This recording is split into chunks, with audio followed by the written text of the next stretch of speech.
Against Edenism. Peter Thiel. June 2015. First Things.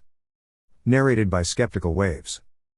The future will look very different from the past. The Garden of Paradise will culminate in the city of God, the holy city, Jerusalem, coming down out of heaven from God. The wall was made of jasper, and the city of pure gold, as pure as glass. The city does not need the sun or moon to shine on it, for the glory of God gives it light. Revelation 21:10-24. The river of life will flow down the middle of the great street of the city, and the tree of life will mean that the curse of death is lifted. Revelation 22:1-3. There is continuity with Genesis, but to Eden there will be no returning. We do not need the Bible to know that such a return is not possible. This planet could sustain 10 million people with a comfortable pastoral or agrarian existence in Neolithic times. By contrast, the necessary precondition for the planetary civilization of 10 billion people that will be Earth in the 22nd century is a highly advanced level of science and technology. We cannot change this reality, although we are free to pretend otherwise. It is too easy for us to make fun of Faust, even in his noblest incarnation in the time of Goethe, when Enlightenment hopes for science and technology were so much greater than today. Admittedly, it does seem slightly ludicrous to forget about one's immortal soul and instead busy oneself, as Faust does, with the project of reclaiming land from the sea. But why are these options mutually exclusive? Can we not do both?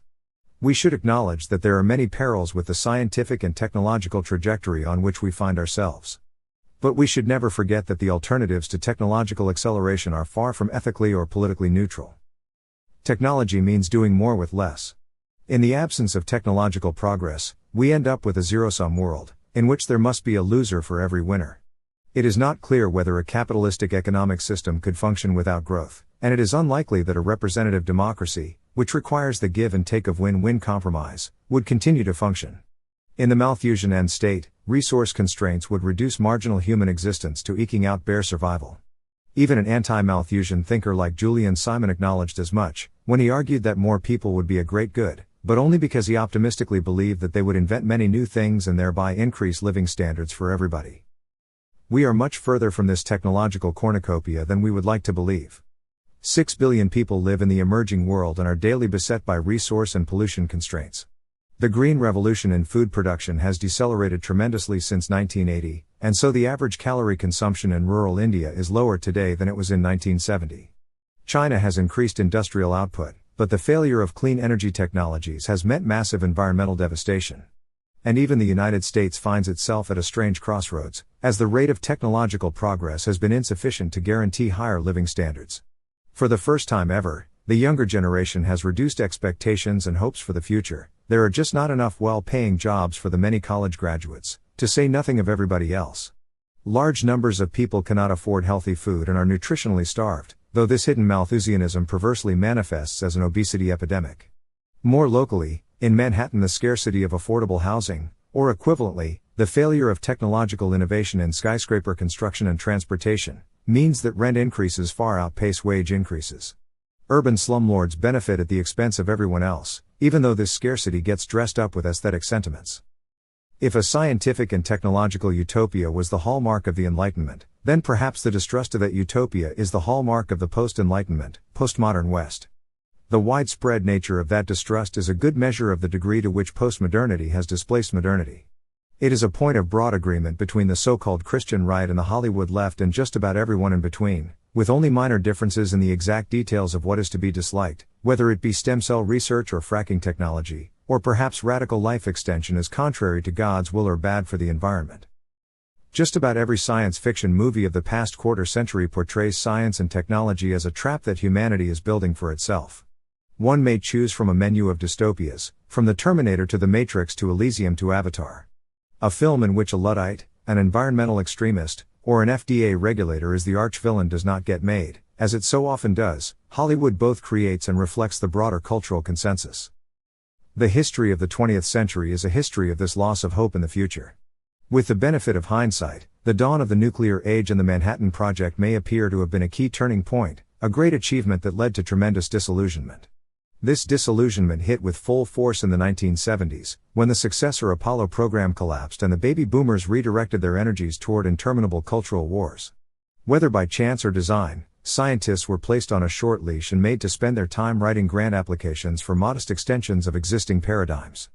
The reign of science foretold in New Atlantis culminated and terminated at Los Alamos. The optimism of Bacon and Hobbes belongs to a bygone era.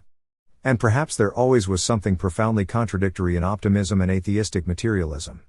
In the 19th century, Engels could still finesse matters by noting the apparent discrepancy between the never-ending progress of dialectical materialism and the heat death foretold by the second law of thermodynamics, but then reassure his readers that such a decline was far in the future and could therefore be ignored. If atheist optimism meant an escape from nature, then today's atheist pessimism means an acceptance of nature, and of the many gruesome accidents and the terrible rule of chance that entails. The physical theories of our age resemble the Epicurean accounts of the atoms randomly moving through the void, and it should be no wonder that quasi-Epicurean physics naturally lead to Stoicism and Epicurean hedonism. I badly miss the misguided optimism of a Faust. At least he was motivated to try to do something about everything that was wrong with the world. Faust seems morally superior to Nietzsche, that first environmental philosopher, who opposed both Christianity and the techno-scientific utopia in willing a return to nature, a counterfeit Eden bared red in tooth and claw. Judeo-Western optimism differs from the atheist optimism of the Enlightenment in the extreme degree to which it believes that the forces of chaos and nature can and will be mastered. The tyranny of chance will give way to the providence of God. This movement from chaos to order begins in Genesis, and the earth was without form, and void, and darkness was upon the face of the deep. And the Spirit of God moved upon the face of the waters. And God said, Let the waters under the heaven be gathered together unto one place, and let the dry land appear. And it was so. Genesis 1:2-9. We are to store up treasures in heaven, where neither moth nor rust doth corrupt, and where thieves do not break through nor steal. Matthew 6:28. Place where chaos and chance have no dominion. More important, perhaps, it is a necessary condition for personal immortality that one can exist in a place where no accidents can happen. Such a place did not exist for Lucretius or Epicurus, and the early moderns like Bacon and Hobbes elided this question. But with God all things are possible. Science and technology are natural allies to this Judeo-Western optimism, especially if we remain open to an eschatological frame in which God works through us in building the kingdom of heaven today, here on earth, in which the kingdom of heaven is both a future reality and something partially achievable in the present. Given a choice, it makes more sense to ally with atheist optimism than with atheist pessimism, and we should remain open to the idea that even Faust's land reclamation project is a part of God's larger plan. After all, in the Bible, the sea is the place where the demon Leviathan lives, and it symbolizes the chaos that must be rolled back. And chaos will be rolled back all the way. And I saw a new heaven and a new earth, and the sea was no more. Revelation 21:1, emphasis added.